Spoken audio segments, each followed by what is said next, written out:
জানেন কি, বাংলাদেশে আমাদের বর্তমান শিক্ষানীতিটি তৈরি হয়েছিল আজ থেকে ১৬ বছর আগে ২০১০ সালে। বিগত ১.৫ দশকে পৃথিবী বদলে গেছে, কিন্তু আমাদের শিক্ষানীতি কি বদলেছে? ১৬ বছর আগের নিয়ম দিয়ে কি ২০২৬ সালের আধুনিক যুগের চ্যালেঞ্জ মোকাবিলা করা সম্ভব? আসলে কেমন হওয়া উচিত আমাদের নতুন শিক্ষানীতি? শিক্ষা হলো একটি জাতির মেরুদণ্ড, আর শিক্ষানীতি হলো সেই মেরুদণ্ড সোজা রাখার মূল নকশা। কিন্তু আমাদের দেশের সেই নকশাটি কতটা আপ টু ডেট তা নিয়ে ভাবার সময় এসেছে। বাংলাদেশের সর্বশেষ জাতীয় শিক্ষানীতি প্রণয়ন করা হয়েছিল ২০১০ সালে। এরপর ১.৫ দশকেরও বেশি সময় পার হয়ে গেছে। এই দীর্ঘ সময়ে পৃথিবীতে প্রযুক্তির বিপ্লব ঘটেছে, কৃত্রিম বুদ্ধিমত্তা এসেছে, কাজের বাজারের চাহিদা বদলে গেছে। কিন্তু আমাদের শিক্ষাক্ষেত্রে নতুন কোনো কমিশন গঠিত হয়নি, তৈরি হয়নি নতুন কোনো শিক্ষানীতিও। ২০১০ সালের শিক্ষানীতির প্রাক্কথনে বলা হয়েছিল, শিক্ষা হলো জাতীয় উন্নতির চাবিকাঠি এবং দারিদ্র্য বিমোচনের প্রধান অবলম্বন। শিক্ষা ছাড়া আধুনিক ও প্রগতিশীল জাতি গঠন অসম্ভব। কিন্তু প্রশ্ন হলো, ১.৫ দশক আগের সেই লক্ষ্যগুলো আমরা কতটা অর্জন করতে পেরেছি, আর এখন কেন আমাদের একটি সম্পূর্ণ নতুন শিক্ষানীতির প্রয়োজন? বাংলাদেশের শিক্ষার ইতিহাস ঘাটলে দেখা যায়, স্বাধীনতার পর ১৯৭২ সালে ডক্টর কুদরাত এ খুদার নেতৃত্বে দেশের প্রথম শিক্ষা কমিশন গঠন হয়েছিল। এরপর ১৯৭৬, ১৯৭৮, ১৯৮৩ থেকে শুরু করে ২০০৯ সাল পর্যন্ত বহুবার শিক্ষা কমিশন গঠিত হয়েছে এবং সংস্কার হয়েছে। কিন্তু সমস্যা হলো, আমাদের দেশের ক্ষমতার পট পরিবর্তনের সঙ্গে সঙ্গে আগের সরকারের শিক্ষানীতিকে আস্থা করে নিক্ষেপ করার একটি প্রবণতা ছিল। ২০১০ সালের শিক্ষানীতিতেই এই বাধার কথা স্বীকার করা হয়েছে। রাজনৈতিক সদিচ্ছার অভাব এবং সরকারের পরিবর্তনের সঙ্গে শিক্ষানীতি বদলে ফেলার এই সংস্কৃতি আমাদের শিক্ষা ব্যবস্থাকে দীর্ঘমেয়াদে সফল হতে দেয়নি। একটি স্থায়ী ও জাতীয় শিক্ষানীতি না থাকায় যে কোনো ভালো উদ্যোগও মাঝপথে এসে থমকে গেছে বারবার। এবার একটু নিরপেক্ষভাবে দেখা যাক ২০১০ সালের শিক্ষানীতির ভালো ও মন্দ দিকগুলো কি ছিল। এই শিক্ষানীতিকে বলা হয়েছিল এটি দলীয় প্রভাবমুক্ত এবং জনগণের আকাঙ্ক্ষার প্রতিফলন। কিন্তু এর মুখ বন্ধ ও প্রাক্কথন পড়লে পরিষ্কার বোঝা যায় এটি পুরোপুরি একটি নির্দিষ্ট দলীয় দৃষ্টিকোণ থেকে লেখা হয়েছিল। নীতিতে বলা হয়েছিল সবার জন্য সমান সুযোগ দিয়ে বৈষম্য দূর করা হবে, কিন্তু বাস্তবতা হলো শুধু সুযোগ সমান করলেই বৈষম্য কমে না। যতক্ষণ না আমরা অভিভাবকের আয়ের উপর ভিত্তি করে স্কুল কলেজের ফি বা বেতন নির্ধারণ করতে পারছি, ততক্ষণ বৈষম্যের প্রকৃত অবসান সম্ভব নয়। আবার নীতিতে মানসম্মত, আধুনিক বা যুগোপযোগী এমন কিছু গাল ভরা শব্দ ব্যবহার করা হয়েছে, যার সুনির্দিষ্ট কোনো ব্যাখ্যা বা গাইডলাইন সেখানে ছিল না। তবে ২০১০ সালে শিক্ষানীতির কিছু দারুণ শক্তিও ছিল, যা অস্বীকার করা যাবে না। এই শিক্ষানীতিতেই প্রথম নোট বই, গাইড বই, কোচিং বা প্রাইভেট টিউশনিকে আপদ হিসেবে চিহ্নিত করে তা থেকে শিক্ষার্থীদের মুক্ত করার সুপারিশ করা হয়েছিল। ক্লাসরুমের শিক্ষাকে আকর্ষণীয় ও আনন্দময় করার কথা বলা হয়েছিল। কম্পিউটার ও তথ্য প্রযুক্তিতে শিক্ষার্থীদের দক্ষ করার পাশাপাশি নৈতিক মূল্যবোধ সম্পন্ন মানুষ তৈরির স্বপ্ন দেখানো হয়েছিল এই নীতিতেই।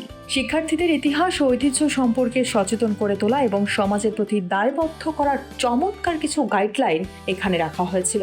২০১০ সালের শিক্ষানীতিটি মোট ২৮টি অধ্যায়ে বিভক্ত ছিল। এতে প্রাথমিক থেকে শুরু করে উচ্চশিক্ষা, মাদ্রাসা শিক্ষা, এমনকি কারিগরি ও নারী শিক্ষার নানা কৌশল নিয়ে আলোচনা ছিল। কিন্তু এর অনেক প্রস্তাবই আলোর মুখ দেখেনি। যেমন নীতিতে বলা হয়েছিল ৫ বছরের শিশুদের জন্য ১ বছরের প্রাক প্রাথমিক শিক্ষা চালুর কথা, যা পরবর্তীতে ২ বছর করার পরিকল্পনা ছিল। এটি আংশিক সফল হলেও আরেকটি বড় লক্ষ্য পুরোপুরি ব্যর্থ হয়েছে। লক্ষ্য ছিল ২০১৮ সালের মধ্যে প্রাথমিক শিক্ষাকে ৫ম শ্রেণী থেকে বাড়িয়ে ৮ম শ্রেণী পর্যন্ত করা। কিন্তু আমাদের দেশের বাস্তবতায় ঝরে পড়া শিক্ষার্থীর হার না কমিয়ে এই স্তর বাড়ানো সম্ভব হয়নি। একই অবস্থা দেখা গেছে মাধ্যমিক স্তরেও। শিক্ষানীতিতে বলা হয়েছিল মাধ্যমিক স্তর হবে নবম থেকে দ্বাদশ শ্রেণী পর্যন্ত 4 বছর, কিন্তু যেসব স্কুলে বর্তমানে ষষ্ঠ থেকে দশম শ্রেণী পর্যন্ত পড়ানো হয় তারা কিভাবে এই নতুন কাঠামো খাপ খাইয়ে নেবে তার কোনো স্পষ্ট সূত্র বা পদ্ধতি নীতিতে দেওয়া হয়নি। ফলে এখনো নবম শ্রেণীতে শিক্ষার্থীদের বিজ্ঞান, মানবিক ও ব্যবসায় শিক্ষায় ভাগ হয়ে যেতে হচ্ছে, যা উচ্চ মাধ্যমিক স্তরে হওয়ার কথা ছিল। আবার বিশ্ববিদ্যালয় পর্যায়ে শিক্ষার্থী ভর্তির ক্ষেত্রে এইচএসসি পরীক্ষার ফলাফল গুরুত্বপূর্ণ হবে নাকি বর্তমান প্রক্রিয়া অনুযায়ী ভর্তি পরীক্ষা চালু থাকবে, সে ধরনের কোনো স্পষ্ট নির্দেশনাও সেখানে ছিল না। আমাদের দেশে শিক্ষার্থী ঝরে পড়ার সবচেয়ে বড় কারণ হলো দারিদ্র্য। শিক্ষানীতিতে উপবৃত্তি ও দুপুরের খাবারের কথা বলা হলেও সামগ্রিক দারিদ্র্যের অনুপাতে এর হার বা বাজেট কিভাবে বাড়ানো হবে তার কোনো সুনির্দিষ্ট লক্ষ্যমাত্রা ছিল না। পাহাড়ি ও প্রত্যন্ত অঞ্চলের জন্য হোস্টেল বা ছাত্রীদের নিরাপত্তার কথা বলা হলেও তা পুরোপুরি বাস্তবায়ন করা যায়নি। আরও করুণ অবস্থা আমাদের বিশেষ চাহিদা সম্পন্ন এবং ক্ষুদ্র জাতিগোষ্ঠীর শিশুদের ক্ষেত্রে। দৃষ্টি প্রতিবন্ধী আর শ্রবণ প্রতিবন্ধী শিশুর সমস্যা এক নয়, কিন্তু আমাদের স্কুলগুলোতে এই ভিন্ন ভিন্ন চাহিদার জন্য উপযুক্ত প্রশিক্ষিত শিক্ষকের মারাত্মক অভাব রয়েছে। অন্যদিকে ক্ষুদ্র জাতিগোষ্ঠীর শিশুদের মাতৃভাষায় শিক্ষার জন্য 5টি ভাষায় পাঠ্যপুস্তক তৈরি করা হলেও সেই ভাষায় পড়ানোর মতো পর্যাপ্ত শিক্ষক তৈরি করা যায়নি। ফলে এই দারুণ উদ্যোগটিও এখন এক প্রকার স্থবির হয়ে আছে।